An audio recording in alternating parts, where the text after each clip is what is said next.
Votre handicap vous qualifie devant Dieu.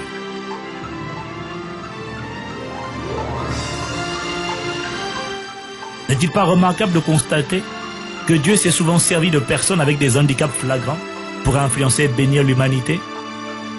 Souvenez-vous que 75% des leaders de renommée mondiale ont connu de sérieux handicaps physiques, émotionnels ou mentaux dans leur vie.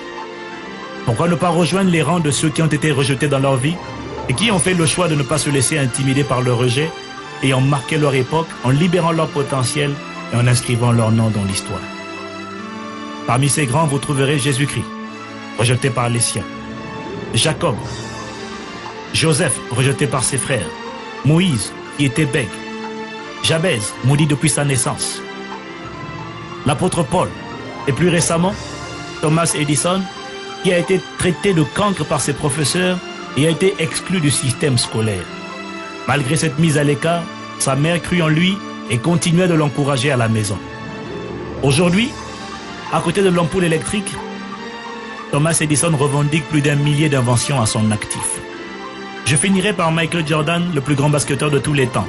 Qui, dans son enfance, faillit abandonner le basketball parce qu'il eut un coach qui lui dit qu'il ne pourrait jamais réussir dans ce sport.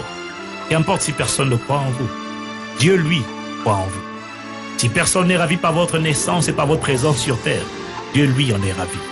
C'est la raison pour laquelle il a mis en vous son Esprit Saint. Dieu est un sage investisseur. Il n'investit pas dans une valeur en laquelle il ne croit pas. Il n'aurait pas misé sur vous s'il ne croyait pas en vous. Il ne vous aurait pas sélectionné avant la fondation du monde s'il ne croyait pas en vous. Il connaît votre valeur réelle, votre potentiel, et il y croit. C'est pourquoi il prend le temps de vous relever chaque fois que vous tombez. Il prend le temps de vous encourager chaque fois que vous doutez. Il prend le temps de vous ramener chaque fois que vous vous éloignez. Simplement parce qu'il y croit encore, même lorsque vous n'y croyez plus. Alors qu'importe si les autres vous rejettent, vous appellent par toutes sortes de noms et ne reconnaissent pas votre valeur. Dites-vous bien que personne ne connaît mieux la valeur et les qualités d'un produit, son manufacturier.